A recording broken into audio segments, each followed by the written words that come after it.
রব্বি আউযু বিকা মিন হামাযাতি শায়াতিন ওয়া আউযু বিকা রব্বি আন ইয়াহদুরুন।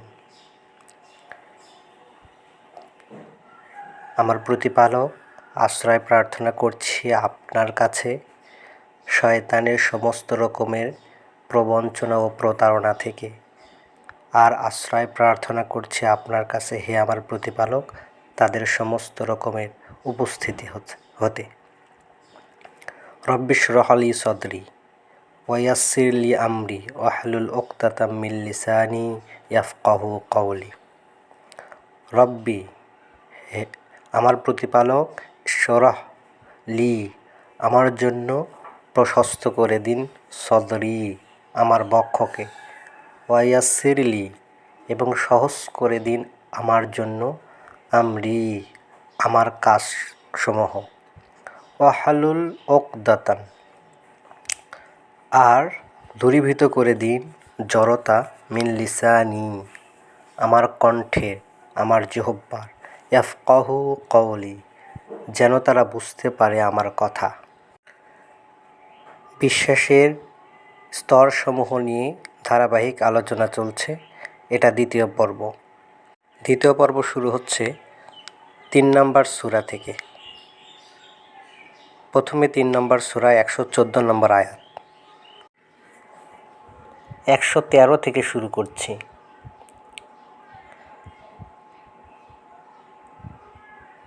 তারা সকলে এক নয়, কিতাবীদের মধ্যে একদল আছে অবিচল। তারা রাতে আয়াত পাঠে রত থাকে এবং তারা সিজদা করে। ১১৪ ইউমিনুনা বিল্লাহ তারা বিশ্বাস করে আল্লাহতে, ওয়া ইয়াউমিল আখির এবং বিশ্বাস করে পরকালে, ওয়া ইয়ামুরুনা বিল মা'রুফ তারা নির্দেশ দেয় সৎ কাজের, ওয়া ইয়ানহাউনা আনিল মুনকার এবং তারা নিষেধ করে মন্দ কাজ থেকে, ওয়া ইউসারিউনা ফিল খায়রাত এবং তারা সৎ কাজে প্রতিযোগিতা করে, ওয়া উলাইকা মিনাস সালিহিন আর তারাই তো সংস্কারীদের অন্তর্ভুক্ত। ওয়ামা ইয়াফআলু মিন খাইরিন ফালাই ইউকাফফারুহু আর যা কিছু তারা উত্তম কাজ করেছে তার প্রতিদান থেকে কখনো বঞ্চিত হবে না। আল্লাহু আলিমুম বিল মুত্তাকিন আর আল্লাহ তো খোদা সাবধানীদের ব্যাপারে সবচেয়ে বেশি খবর রাখেন।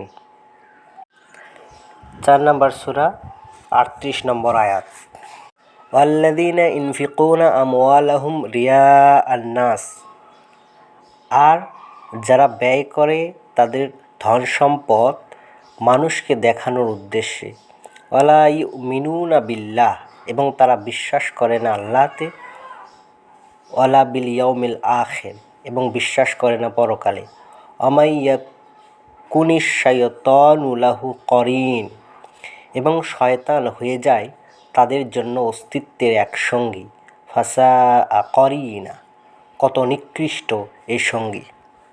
এখানে আল্লাহ বলছেন যে এখানে যারা মানুষকে দেখানোর উদ্দেশ্যে দান করে তারা পরকাল বিশ্বাস করে না এবং আল্লাহকেও বিশ্বাস করে না, তাদের জন্য শয়তানকে অস্তিত্বের সঙ্গী করে দেওয়া হয়েছে। এখন আপনি ভাবুন, আপনি কি মানুষকে দান করেন কি দেখানোর উদ্দেশ্যে, আপনার প্রতিপত্তি জাহির করার জন্য, না আপনার সম্মানের জন্য, নাকি আপনি আল্লাহর সন্তুষ্টির জন্য ব্যয় করেন? নিজেকেই প্রশ্ন করুন, অন্যকে নয়। অর্থাৎ এখানেও সে একই কথা, ওয়ালা ইউমিনুনা বিল্লাহ তারা বিশ্বাস করে না আল্লাহতে, ওয়ালা বিল ইয়াউমিল আখির এবং বিশ্বাস করে না পরকালে। ওমা আলাইহিম লাউ আমানু বিল্লাহি ওয়া ইয়াউমিল আখির কি হতো তাদের যদি তারা আল্লাহতে বিশ্বাস করত এবং পরকালে বিশ্বাস করত, আনফাকু এবং ব্যয় করত, মিম্মা তা হতে রাযাকাহুমুল্লাহ যা আল্লাহ তাদের জীবিকা হিসেবে দিয়েছেন, ওয়াকান আল্লাহ বিহিম আলিমা আল্লাহ তাদের ভালোভাবেই জানেন।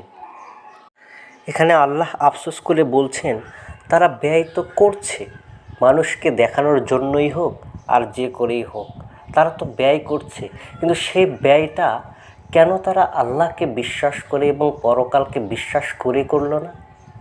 যদি করতো, কী এমন ক্ষতি হতো তাদের?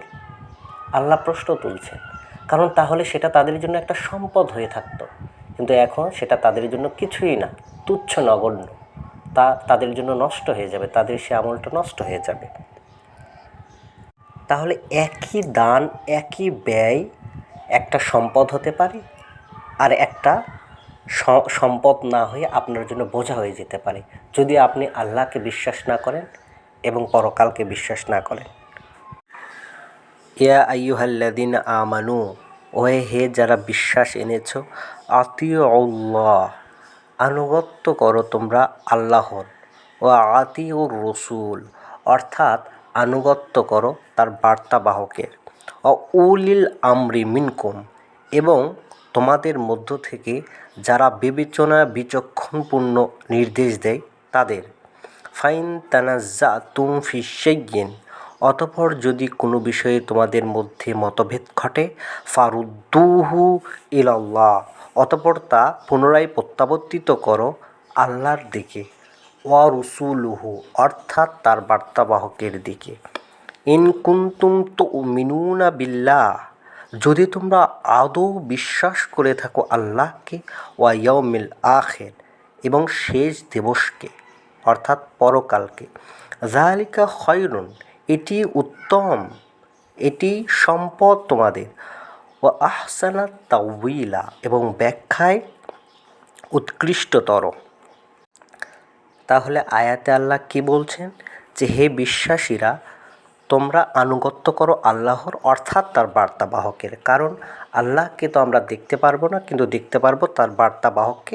সো বাহকের আনুগত্য করতে হবে, অর্থাৎ বার্তাবাহক যা এনেছেন তা মানতে হবে। যেমন আমি এখন যা বলছি, যা পড়ছি, সেটি একজন বার্তাবাহক এনেছেন, সালামুন আলা মুহাম্মদ এনেছেন, আমি পড়ছি এবং আমি অনুসরণ করছি সালামুন আলা মুহাম্মাদের। আর এটি আল্লাহর অনুসরণ, কারণ আল্লাহ তিনি ভিজিবল নন।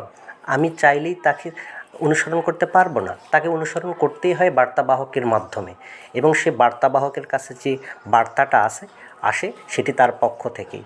সুতরাং তার বার্তাবাহককে মান্য করা বা বার্তাবাহকের অনুসরণ করা মানেই তার অনুসরণ করা। 4-এর 162 এখানে আলোচনা করা হচ্ছে আহলে কিতাবদের মধ্যে, এবং ইহুদিদের একটি অংশকে আল্লাহ ডিসাইড করছেন যে তারা সৎ পথে রয়েছে, তাদেরই কথা বলছেন আল্লাহ। তবে তার আগে ইহুদিদের অনেক খারাপ জিনিসগুলো আল্লাহ তুলে ধরেছেন, এবং তারপরে বলছেন 162-তে, লাকিনি রাসিখুনা ফিল ইলম, অধিকন্তু যারা জ্ঞানে স্থিতপ্রাজ্ঞ, মিনহুম তাদের মধ্য থেকে, অল মুমিনুনা, এবং বিশ্বাসীরা, মিনুনা তারা ঈমান আনছে, বিশ্বাস করছে, বিমা ওই বিষয়ে, যা উনজিলা ইলাইকা অবতীর্ণ হয়েছে তোমার প্রতি, অর্থাৎ সালামুন আলা মুহাম্মাদের প্রতি, ওয়ামা উনজিলা, এবং যা অবতীর্ণ হয়েছে মিন ক্বাবলি তাদের পূর্বে, ওয়াল মুকিমিনাস সালাত, এবং তারা সংযোগ প্রতিষ্ঠা করছে, সার্বক্ষণিক যোগাযোগ, ওয়াল মুতুনা যাকাত, এবং তারা নিবেদন করে তাদের অভ্যন্তরীণ পরিশুদ্ধতা, ওয়াল মুমিনুনা, এবং তারা বিশ্বাস করে বিল্লাহে আল্লাহকে, ওয়া ইয়াউমিল আখির, এবং পরকাল দিবসকে। উলাইকা, ওরা তো তারাই, সা নুতিহিম, যাদের অচিরেই আমরা দেব, অর্থাৎ আল্লাহ কর্তৃপক্ষ বলছেন অচিরেই আমরা দেব, আজরান আযীমা, এক বিরাট মহাপুরস্কার। তাহলে এখানে দেখা যাচ্ছে ইহুদিদের একটি দল, তারা বিজ্ঞ এবং তারা বিশ্বাসী, আল্লাহ তাদের উত্তম, তাদের যে পুরস্কার, মহাপুরস্কারের কথা এখানে ঘোষণা করছেন। অর্থাৎ সবাই যে একরকম তা নয়, আল্লাহ যেখানেই তাদের সম্পর্কে বর্ণনা করছেন, সঙ্গে সঙ্গে এই কথাটাও বলে দিচ্ছেন তাদের সবাই এক নয়, যেমন আমাদের মধ্যেও আমরা সবাই এক নই। সুতরাং ঢালাওভাবে কোনো কথা বলা যাবে না। তাদের মধ্যে একটা দল আছে যারা সালাত প্রতিষ্ঠা করে, অর্থাৎ সার্বক্ষণিক সংযোগ আল্লাহর সাথে প্রতিষ্ঠা করে তারা, এবং তারা অভ্যন্তরীণ পরিশুদ্ধতা অর্থাৎ জাকাত তারা নিবেদন করে। এই আয়াত থেকে সেটি স্পষ্ট। এবং তারা সালামুন আল্লাহ মুহাম্মাদের প্রতি যা অবতীর্ণ হয়েছে সেটাও বিশ্বাস করে, এবং তার পূর্বে যা অবতীর্ণ হয়েছে তাতেও তারা বিশ্বাস করে, যদিও তাদের সংখ্যাটা খুবই অল্প। আল্লাহ অন্য আয়াতে বলেছেন। 5 নম্বর সূরা 69 নম্বর আয়াত, ইন্নাল্লাযীনা আমানু ওয়াল্লাযীনা হাদু ওয়াস-সাবিউনা ওয়ান-নাসারা মান আমানা বিল্লাহি ওয়া ইয়াউমিল আখির ওয়া আমিলাস সালিহান ফালা খাউফুন আলাইহিম ওয়া লা হুম ইয়াহজানুন। নিশ্চয়ই যারা বিশ্বাস এনেছে এবং যারা হাদু ইহুদি হয়েছে, ওয়াস-সাবিউনা এবং যারা পূর্ববর্তী ধর্মাবলম্বী, ওয়ান-নাসারা এবং যারা খ্রিস্টান অর্থাৎ আল্লাহকে সাহায্যকারী, মান আমানা বিল্লাহ যেই বিশ্বাস করবে আল্লাহতে, ওয়া ইয়াউমিল আখির এবং পরকাল দিবসে, ওয়া আমিলা সালিহা এবং করবে নিজেকে সংশোধনের কর্মগুলো, ফালা খাউফুন আলাইহিম ওয়া লা হুম ইয়াহজানুন তাদের কোনো ভয়ও নেই আর তারা কখনো দুঃখিতও হবে না। অর্থাৎ এখানেও আল্লাহ সূরা 2 নম্বর সূরার 62 এবং 5 নম্বর সূরার 69 আল্লাহ বললেন যে যাই হোক না কেন, মূল কথা হচ্ছে তার পারিবারিক স্ট্যাটাস, তার পূর্ববর্তী যে ধর্ম আদর্শ সেটা দিয়ে তাকে জাজ করা যাবে না। তার জাজমেন্ট এবং তার বিশ্বাস ভিন্ন হতেই পারে। সো আল্লাহ বলছেন যে ঘরেই জন্মগ্রহণ করুক, কে হিন্দু ঘরে, কেউ বৌদ্ধ, খ্রিস্টান, জুইশ, যেই জায়গাতেই জন্মগ্রহণ করুক না কেন, মূল কথা হবে তার বিশ্বাস নিয়ে। এখন সে বিশ্বাসে কি তার উপর ডিসাইড হবে তার। যেমন ফিরআউন একজন খুব বড় মাপের আল্লাহদ্রোহী ছিলেন, কিন্তু তার ঘরেই কিন্তু একজন বিশ্বাসী ছিলেন। একই সাথে তারা সংসার ধর্ম পালন করেছেন, অথচ বিশ্বাসে তারা আলাদা ছিলেন। আবার সালামুন আলা লুত এবং সালামুন আলা নূহ, তারা দুইজন আল্লাহর খুবই প্রিয় বান্দা এবং আল্লাহর বার্তাবাহক, কিন্তু তাদের দুজনের স্ত্রীরা ছিল বিশ্বাসঘাতক। সো আল্লাহ সেটাও কিন্তু নোট করেছেন, সেটাও বলেছেন, অন্য সূরাতে আছে সেটা। তো এটা দেখে জাজ করা যাবে না আসলে তাদের ব্যক্তিগত বিশ্বাসটা কেমন। ব্যক্তিগত বিশ্বাসটা আপনিই ভালো জানেন আর আপনার সৃষ্টিকর্তাই ভালো জানেন। আমি আপনার বিশ্বাসকে স্ক্যান করে দেখতে পারবো না, আমার বিশ্বাসটাকেও আপনি স্ক্যান করে দেখতে পারবেন না। সুতরাং আপনিই জানেন আর আপনার সৃষ্টিকর্তাই জানে। মোট কথা, যদি কেউ এক স্রষ্টায় বিশ্বাস করে এবং পরকালকে বিশ্বাস করে, তাকে আবার দাঁড়াতে হবে এটা বিশ্বাস করে এবং ভালো কাজ করে, সংশোধনের কাজ করে। যেমন আপনার কাছে যে কিতাবটা থাকবে সেই কিতাব অনুযায়ী, যেমন কোরআন অনুযায়ী যে সংশোধনের কাজ, এগুলো খুবই সিম্পল। আমরা আস্তে আস্তে সেগুলোতেও যাব ইনশাল্লাহ। 6 নম্বর সূরা 92 নম্বর আয়াত, وهذا كتاب أنزلناه مبارك مصدق الذي بين يديه ولتنذر أم القرى ومن حولها والذين يؤمنون بالآخرة يؤمنون به وهم على صلاتهم يحافظون। وهذا الكتاب আর এটা একটি গ্রন্থ, আনজালনাহু যা আমরা অবতীর্ণ করেছি, আল্লাহ কর্তৃপক্ষ বলছেন, মুবারাকুন কল্যাণময় করে, মুসাদ্দিকাল্লাযী বাইনা ইয়াদাইহি যা সমর্থন করে তা যা আছে তাদের দু হাতের সামনে। অর্থাৎ আমি এখানে পড়ছি আর আপনারা আপনাদের কোরআনটা মিলিয়ে নেবেন, তাহলেই হয়ে যাবে। ওয়ালিউনজিরা যাতে অবশ্যই তুমি সতর্ক করতে পারো, উম্মুল কোরা মূল জনপদবাসীকে, অমান হাউলাহা এবং যারা আছে এর চারপাশে, ওয়াল্লাযীনা ইউমিনুনা বিল আখিরাত আর যারা বিশ্বাস করে পরকালে, ইউমিনুনা বিহি তারা বিশ্বাস করে তাতে, অর্থাৎ এই বার্তাতে, এই কিতাবে, ওহুম আলা সলাতিহিম ইউহাফিজুন এবং তারা সার্বক্ষণিক যোগাযোগে খুব সচেষ্ট থাকে, একদম রীতিমতো পাহারাদার হয়ে যায়। অর্থাৎ তারা এই বার্তা শোনার পর এই বার্তাকে নিয়ে সারাক্ষণ কালচার করে, বোঝার চেষ্টা করে, সার্বক্ষণিক সংযোগ রাখে। কারণ এই বার্তার সাথে কথা বললেই সৃষ্টিকর্তার সাথে কথা বলা হয়ে যায়।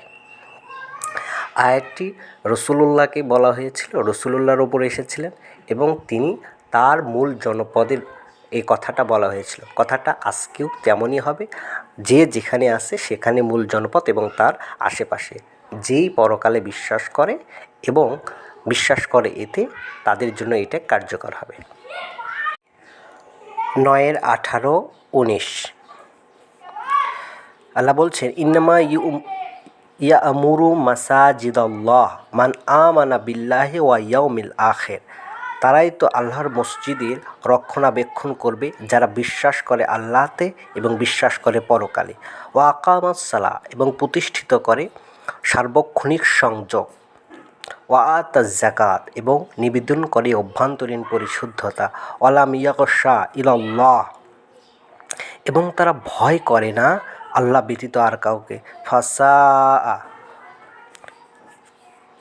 আশা করা যায়, উলাইকা আন ইয়াকুনা মিনাল মুহতাদিন, ওরাই তো তারা যারা আছে পরিচালনায় সঠিক পথে। আজআলতুম শিকায়াতাল হজ্জ ওয়াল ইমারাতাল মাসাজিদাল হারাম কামান আমানা বিল্লাহি ওয়া ইয়াউমিল আখির ওয়া জাহিদু ফি সাবিলিল্লাহ লা ইয়াস্তাউনা ইনদাল্লাহ আল্লাহু লা ইয়াহদিল কওমাজ জালিমিন। যারা পানি সরবরাহ করে হাজিদের এবং মসজিদুল হারামের রক্ষণাবেক্ষণ করে, তোমরা কি ওদের সমজ্ঞান করো যারা আল্লাহ ও পরকালে বিশ্বাস করে এবং আল্লাহর পথে সংগ্রাম করে? আল্লাহর নিকট ওরা সমতুল্য নয়। আল্লাহ সৎপথ প্রদর্শন করেন না অনাচারী সম্প্রদায়কে। এটির আগের অংশটা পড়লে বিষয়টা বোঝা যাবে। আগের অংশে বলা হয়েছে, অংশীবাদীরা যখন নিজেরাই নিজেদের অবিশ্বাস স্বীকার করে তখন তারা কিভাবে আল্লাহর মসজিদের রক্ষক হতে পারে। তাহলে প্রসঙ্গটা পড়লে ভালো বোঝা যাবে। অর্থাৎ এখানে আল্লাহ বলতে চাচ্ছেন, যারা মসজিদুল হারামের রক্ষণাবেক্ষণ করে তাদের চাইতে বরং যারা আল্লাহতে বিশ্বাস করে এবং যারা পরকালে বিশ্বাস করে আর কি করে, সার্বক্ষণিক সংযোগ অর্থাৎ সালাত প্রতিষ্ঠা করে এবং তাদের নিজেদের পরিশুদ্ধতা অর্থাৎ কী রূপে স্রষ্টার সামনে আবার দাঁড়াতে হবে সেই বিষয়ে তাদের যে পরিশুদ্ধতা, সেই পরিশুদ্ধতা নিবেদন করে। তারা ভয় করে একমাত্র আল্লাহকে। আল্লাহ বলছেন সম্ভবত তারাই যারা আছে পরিচালনায় সঠিক। তাহলে মসজিদুল হারামের রক্ষণাবেক্ষণ করলেই তারা শুধুমাত্র যে মাপ পেয়ে যাবে, আপনি তা মনে করেন না। এবং তারা যে পরিচালনায় সঠিক আছে, তারা হেদায়েতে আছে, তাও মনে করেন না। কারণ আল্লাহ এখানে স্পষ্ট করে সেই কথাটাই বলে দিয়েছেন। অর্থাৎ আল্লাহর কিতাবই হচ্ছে জাজমেন্ট, কে কোথায় কী করলো সেটা ডাজন্ট ম্যাটার। তো আমরা আয়াত পড়ব এবং আয়াতগুলো পড়ে আমরা আমাদের নিজেদের ক্ষেত্রে মেলানোর চেষ্টা করব। 28-29 হে বিশ্বাসীগণ, মুশরিকরা তো কলুষিত, তাই এ বছরের পর তারা যেন মসজিদুল হারামের নিকটে না আসে। যদি তোমরা দারিদ্র্যের আশঙ্কা করো তবে জেনে রাখো, আল্লাহ ইচ্ছা করলে তার নিজ করুণায় তিনি তোমাদের অভাব মুক্ত করতে পারেন। নিশ্চয় আল্লাহ সর্বজ্ঞ প্রজ্ঞাময়। যাদের প্রতি কিতাব অবতীর্ণ করা হয়েছে তাদের মধ্যে যারা আল্লাহতে বিশ্বাস করে না ও পরকালেও নয় এবং আল্লাহ ও তার রাসূল যা নিষিদ্ধ করেছে তা নিষিদ্ধ করে না এবং সত্য ধর্ম অনুসরণ করে না, তাদের সাথে যুদ্ধ করবে যে পর্যন্ত না তারা নত হয়ে আনুগত্যের নির্দেশস্বরূপ স্বেচ্ছায় জিজিয়া দেয়। উক্ত আয়াতে বলা আছে মুশরিকরা এই বছরের পর যেন মসজিদুল হারামের নিকট না আসে। এখানে আপনাদের বুঝতে হবে যে এখানে আয়াতগুলো ভালোভাবে পড়ে নেবেন, পড়ে নিলেই বুঝতে পারবেন। প্রসঙ্গ অনুযায়ী পড়ে নেবেন। আমরা আবার প্রসঙ্গ অনুযায়ী ভিডিও করার চেষ্টা করব ইনশাল্লাহ।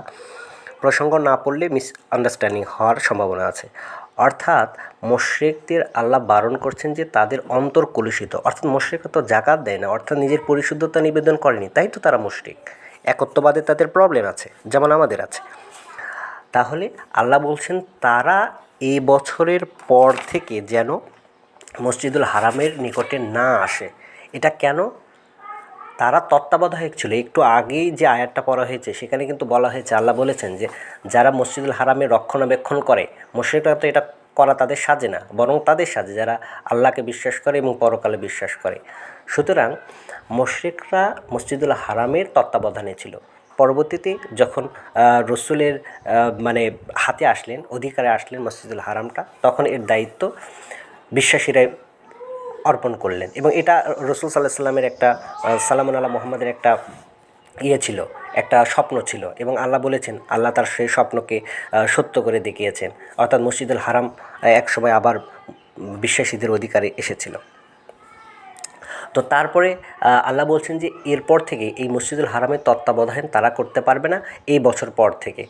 তার অর্থ এই নয় যে মুশরিকরা এখানে আসতে পারবে না। মসজিদুল হারাম এবং পবিত্র স্থান এটা সবার জন্য উন্মুক্ত, কি মুসলিম, কি বৌদ্ধ, খ্রিস্টান, জৈন, পৃথিবীর সব মানুষের জন্য এটা হচ্ছে যে স্থান।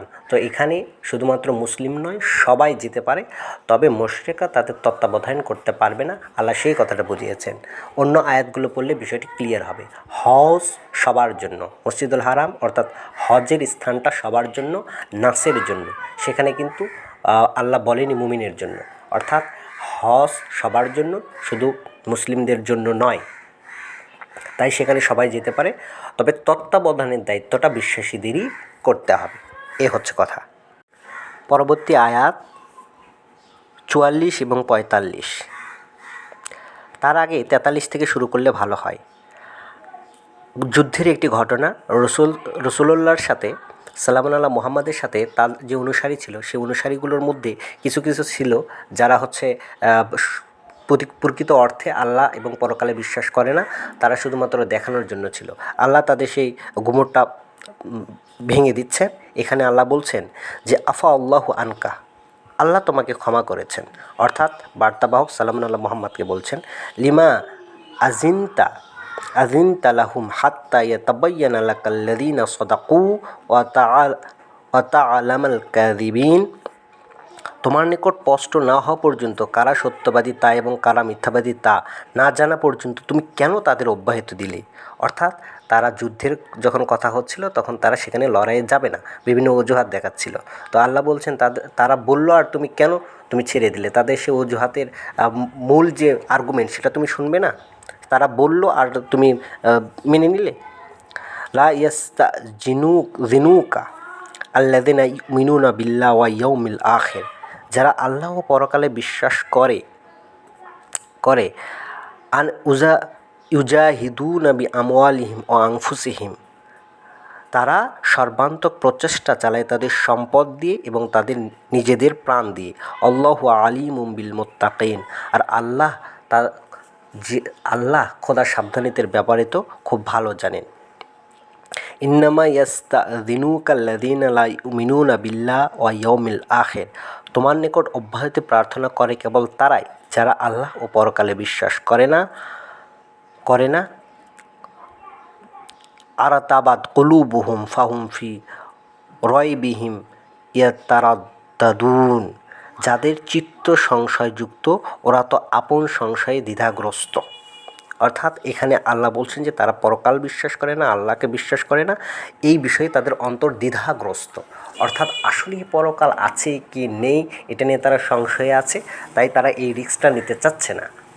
এখন আমরা আমাদের সাথে মিলায় দেখব আমরাও কি তেমন কিনা, আমাদের বিশ্বাস কি সত্যই খুব দৃঢ় বিশ্বাস, নাকি আমরা শুধুমাত্র বিশ্বাস করতে হবে বলে বিশ্বাস করি। অন্য আরেকটি আয়াতে অবশ্যই আল্লাহ বলেছেন যে একদল লোক আসছিল এবং তারা নিজেদেরকে অর্পণ করতে চাচ্ছিল, যুদ্ধে যেতে চাচ্ছিল, কিন্তু কোনো বাহন না থাকাতে আল্লাহ রসুলুল্লাহ তাদেরকে বাহনটা দিতে পারেননি, ফলে তারা মনোকষ্ট নিয়ে ফিরে গেল। অথচ আল্লাহ বলছেন তারাই প্রকৃতপক্ষে বিশ্বাসী। তো বিশ্বাসটা আসলে মনের ব্যাপার। আল্লাহ তো অন্তর্যামী, তিনি তো অন্তরের খবরটা জানেন। শুধু ওপরে দেখালেই হবে না। একদল যুদ্ধে যেতে চাচ্ছে না, বিভিন্নভাবে নিজেদের অব্যাহতি চাচ্ছে, আবার একদল যুদ্ধে যেতে চাচ্ছে কিন্তু কোনো কারণে যেতে পারেনি, অথচ আল্লাহ তাদেরকে বলছেন তারাই ভালো। আয়াত 99 অমিনাল আরাবু মান ইউমিনু বিল্লাহি ওয়া ইয়াউমিল আখির ওয়া ইয়াতাখিযু মা ইউনফিকু কুরবাতিন ইনদাল্লাহ ওয়াস সালাওয়াতির রাসূলি আলা ইন্নাহা কুরবাতু লাহুম সাতুদখিলুহুমুল্লাহু ফির রাহমাতিহি ইন্নাল্লাহা গফুরুর রহিম। আর আরবদের মধ্যে কেউ আল্লাহ ও পরকাল বিশ্বাস করে এবং যা ব্যয় করে তাকে আল্লাহর সান্নিধ্য ও রাসূলের আশীর্বাদ লাভের অবলম্বন মনে করে। বাস্তবিকই তা ওদের জন্য আল্লাহর সান্নিধ্য লাভের অবলম্বন। আল্লাহ সত্বর ওদের নিজ করুণাগ্রাহী করবেন। নিশ্চয় আল্লাহ ক্ষমাশীল পরম দয়ালু। অথচ এর পূর্বের আয়াতে আল্লাহ আরবদের সম্পর্কে আরও জঘন্য কথা বলেছেন যে আরবরা কুফরিতে এবং কপটতায় সিদ্ধহস্ত। সেই জন্য বললাম যে সব একটা আয়াত দিয়ে আরেকটা আয়াতকে ব্যাখ্যা করতে গেলে আপনাকে বাস্তবতা এবং সেই আয়াতের প্রসঙ্গটা আপনাকে দেখতে হবে। আল্লাহ বলেছেন যে আরবরা কপটতা এবং কুফরিতে সিদ্ধহস্ত। তার মানে এই নয় সবাই, কিছু আছে তো, সবসময় বিশ্বাসী দলটা খুব অল্পই হয়।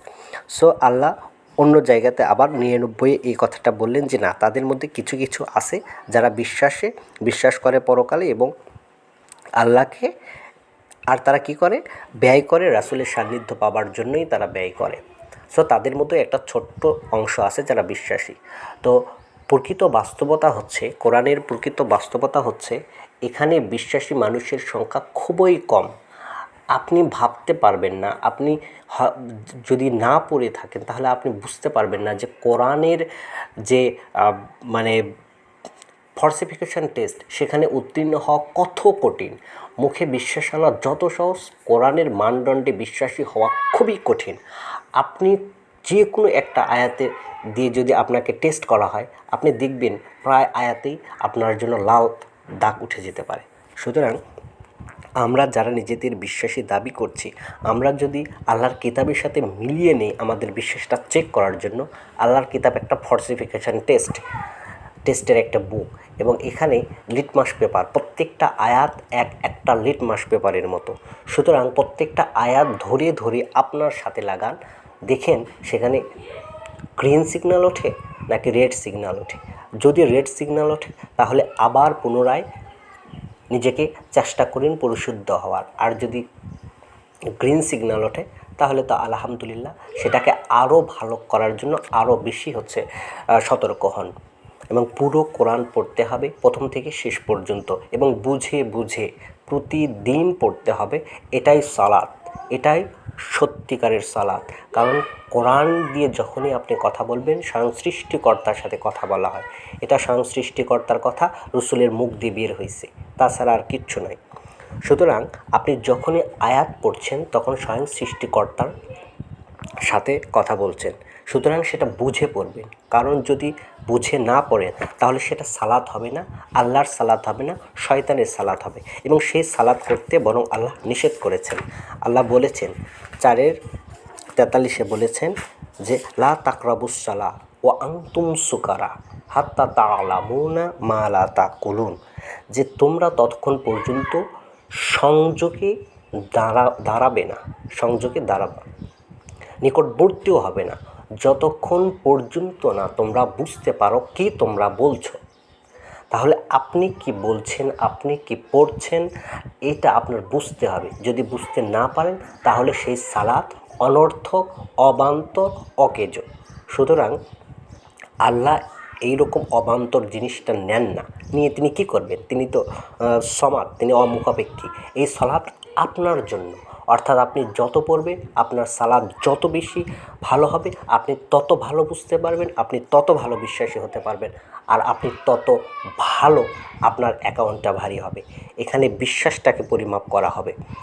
আমল সামান্য আমরা যেটা দেখি সেটা কিঞ্চিৎ, কিন্তু বিশ্বাসের ভার যে কত হতে পারে আপনি জানেন না। যখন 4-5 থেকে সালামান আল্লাহ মুসাকে আক্রমণ করা হলো আর সামনে একটা দরিয়া, তখনও সালামান আল্লাহ মুসা বলছেন যে আল্লাহ আমাদের, ইন্নাল্লাহা মা'ানা, নিশ্চয় আল্লাহ আমাদের সাথে আছে। এটাকে বলে বিশ্বাস, এটাকে বলে ঈমান।